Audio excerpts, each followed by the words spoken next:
The Tao of Self-Confidence, episode 888. Welcome to the Tao of Self-Confidence, where I share stories of amazing women who have discovered their inner journey to self-confidence. Visit our website at thetaoofselfconfidence.com. Your inner journey to self-confidence awaits. You can now purchase The Tao of Self-Confidence, a guide to moving beyond trauma and awakening the leader within on Amazon, Barnes & Noble's, Walmart, Indigo, and other major book retailers. Get your copy today.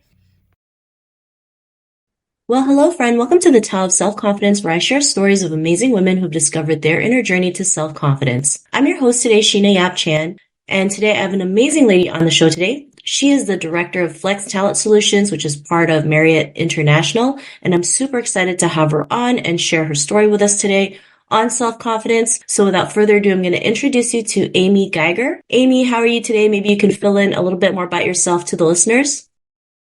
Doing well today, and thanks so much for having me on. I really appreciate it. So as you mentioned, I'm the director of Flex Talent Solutions at Marriott International at our headquarters, which is our internal contingent workforce program as a part of our talent acquisition group. I've been in my current role for about 2 years, but I'm not a stranger to a Marriott or hospitality. I started my career working at Ritz-Carlton Properties many moons ago. And then after a few career pivots, landed in staffing. Isn't that how we all kind of land in staffing, is sort of by accident and by pivoting? And so now to be doing the staffing component of Marriott and bringing it all full circle is what I'm doing today. So glad to be here with you. Awesome, and super excited to have you on today. And I know we're part of the US PEC WISE cohort program, which has been super amazing to connect with amazing ladies such as yourself and being able to share your story. And Amy, what's your cultural background? My goodness, I am probably best defined as Western European, but a whole mix of things that I haven't been able to put my finger on. I know that I have some Lithuanian, some Irish coming from my two parents, different sides, and then a few other things in there. I think I most properly think of my background as having grown up in Southeast Pennsylvania and being outside Philadelphia. I think that's influenced my cultural background more than anything. Awesome. Well, thanks for sharing that. And what would be your favorite self-confidence quote? So my favorite quote would have to be, if you don't go after what you want, you'll never have it. If you don't ask, the answer is always no. If you don't step forward, you're always in the same place. And I think the part of that quote that I repeat the most often is, if you don't ask, the answer is always no. I encourage my team to follow that motto on a regular basis. I encourage my children to follow that motto on a regular basis. It's sort of a guidepost for how I like to think of myself as trying to be brave in new circumstances. If you don't ask, you absolutely will not have that. And so why not give it a try? Thanks for sharing that quote. And, I'm a huge advocate for asking questions. So I love that part as well in the quote. If you don't ask, the answer is no, right? I mean, I know it's scary sometimes, especially growing up in school. You're afraid to put your hand up because you're afraid of saying the wrong answer. I mean, for me, it's like, I'd rather know than not know. Even if it's a no, that's fine. At least I went for it. And it's not as bad as it always seems. But imagine the people who do say yes and the opportunities that can come to you just by simply asking that question. So I love that quote that you mentioned. And in your own words, how do you define self-confidence? I think self-confidence is something that gives you the ability to be brave and the ability to show up in different spaces unapologetically yourself. I think that self-confidence is knowing who you are and having taken the time to learn about yourself and then present yourself in the exact same way and not showing up unauthentically. I think self-confidence can lead you to be a stronger leader, a more caring and empathetic individual with all sorts of different groups that you see yourself in, whether at work or socially with your family. So self-confidence for me is who you are, knowing who you are, and presenting yourself in that exact same way, being extremely authentic and brave enough to be that way. Thanks for sharing that. And, it's not always easy to show up as our authentic self, especially as women.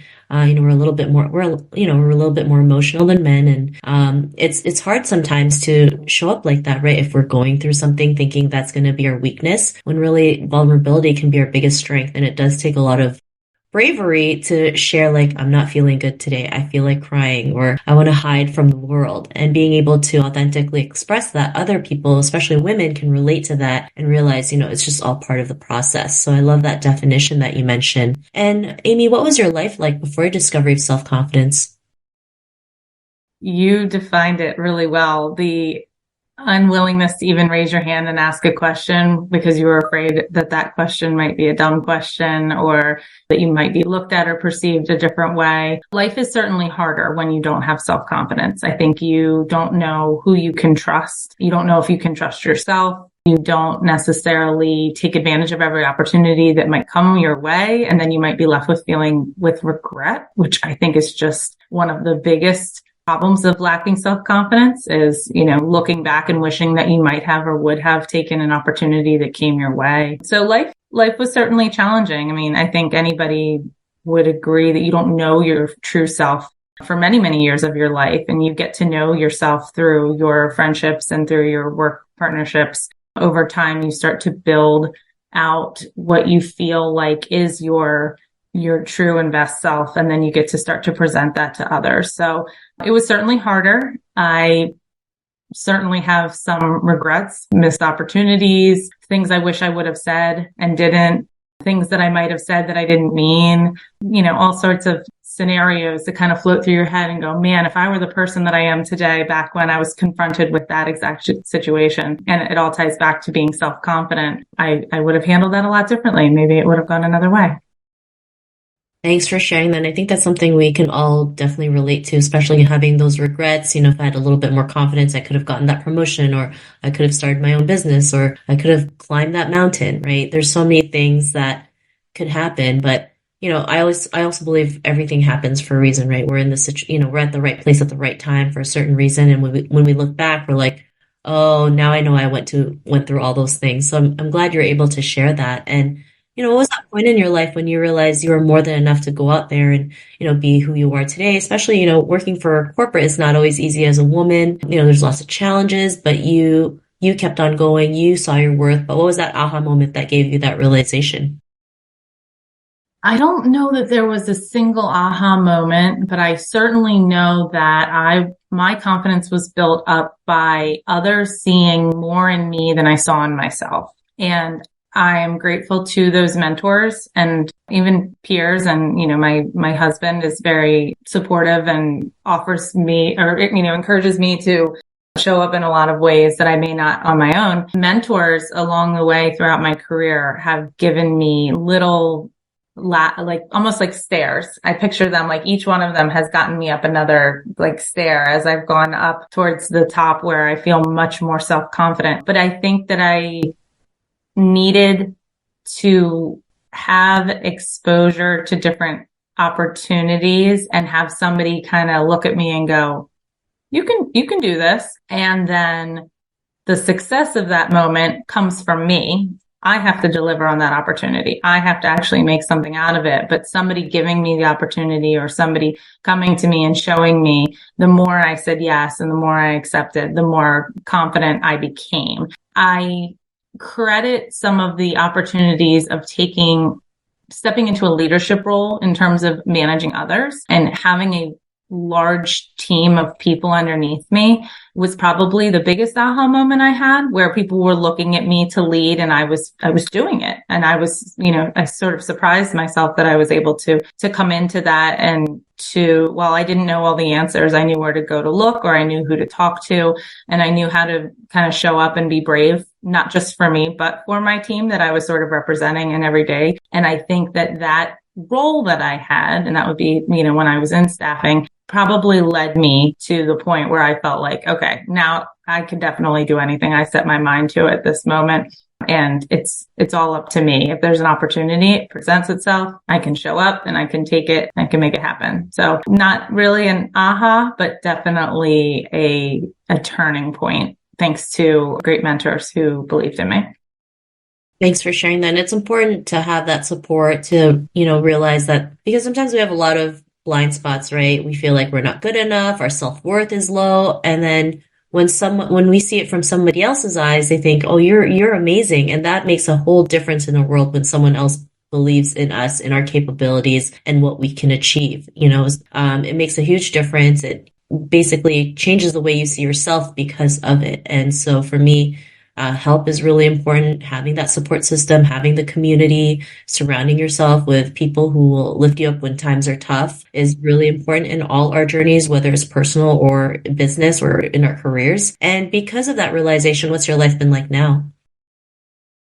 Life is good. Life is good. Life is exciting. And I would not be able to take on a lot of the new and exciting initiatives that I'm currently working on had it not been for some of those aha moments and that turning point to lead me to a place of self-confidence. My team that I lead is larger than it's ever been before. The number of initiatives that we've started to plug away at are growing. I'm currently trying to expand our contingent workforce program into other regions of the world. And that's not something that Marriott as a company has really tried to centralize previously. It's very all over the place. And so I don't know that I would have the guts to try to take a program global within my first couple of years of being here if it weren't for the fact that I just very intrinsically believe that I can do it if I just put my head down and I go to work and I be patient and I allow myself to make mistakes. Life is really good when you are able to just sort of believe in yourself and then also allow yourself to have that grace to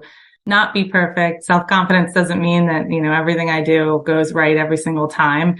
It's, again, climbing up those steps and being afraid to slip backwards and having a great support system around you. And so I feel really good in my personal life and my work-life balance. Again, in my family, I'm very fortunate to be in a position of having support around me and being able to continue to chase after my dreams. I'm a mom of two little guys, but I also, love my career and love to travel. It's part of one of the greatest things about working for Marriott is the ability to meet our property leaders where they are and go spend time out in the market. And so that is another thing that comes from this self-confidence is being able to couple what I love with the work that I do and having others believe in me and support me as well. Thanks for sharing that. And yeah, I'm pretty sure you have great perks working for Marriott, being able to stay at the nice hotels that's around the world and being able to travel. So I'm glad that you're able to, go out there and do amazing things, do things that you never thought was possible because you have belief in yourself and you also have a team that will also, help you along the way as well. And to the woman who's listening to your episode, she may be in a similar journey to self-confidence. What do you got one tip you'd give to her? I have two quotes. So the first one is that if you do not ask, the answer is always no. The second one is, why not me? Why not me? Why not you? Why couldn't that person be you? Why wouldn't that position be available to you? Or why couldn't you take on that next project? And when you start to make a list in your head of all the negatives, start to make sure that you also list in all of the positives and that actually could work if I did that. The more you start to change the narrative around the things that scare you or feel bigger than you, then you'll start to actually see that a lot more is possible than you would actually have given yourself credit for previously. That whole sentence, the answer is always no. If you don't ask, has led me to just ask some really ridiculous things that I never thought I would be able to pull off. I laugh about it sometimes. Like, I cannot believe that answer was actually yes. And then the why not me is part of how I got into a job. I feel like I have my dream job. Like, I couldn't have written the full circle moment any better, but I had no business applying for this job, but I did. I convinced myself that I did, and I showed up for the interviews like I did, and like I wanted it and I believed it, and I actually had a lot of skill sets. And you come to find out later on that you made a good impression and that you were way more qualified than you ever gave yourself credit for. Why do we doubt ourselves? Why do we let ourselves believe that we wouldn't be good enough? We couldn't show up at a room, that our ideas wouldn't be taken seriously. My final piece of advice is ask that question, why not me? And then say, it can be me. It's going to be me. I'm going to go ahead and just make that happen. Thanks for sharing those great tips. And I love especially, asking questions because I also say that a lot. Even sometimes I'll even start the sentence with, this may sound like a stupid question, but I'm going to ask it anyway. And yeah, you'd be surprised who says yes, who's going to answer you. And it just gives you that confidence to keep moving forward. So I love those tips that you mentioned. And if our listeners wanted to get to know a little bit more about you and what you do, is there any links or social media profiles we can connect with? I am on LinkedIn, Amy Geiger. That's my name. And that's probably the best place to find me right now. Awesome. Well, thanks for sharing that. And to our listeners, if you want to connect with Amy, you can also head on over to the taoofselfconfidence.com and search for Amy's name. Her show notes will pop up along with everything else that we talked about. And I really just want to thank Amy today for taking the time to share her story and tips with us on self-confidence. So thank you so much, Amy. Thank you, Sheena. I appreciate it. Not a problem. It's such an honor to have you on the show. And to our listeners, be on the lookout for another new episode of another amazing woman's journey to self-confidence. And we'll talk to you soon. Bye for now. Thank you for tuning in to another amazing episode of The Tao of Self-Confidence. You can order your copy of Asian Women Who Boss Up book by visiting our website at thetaoofselfconfidence.com. Your inner journey to self-confidence awaits.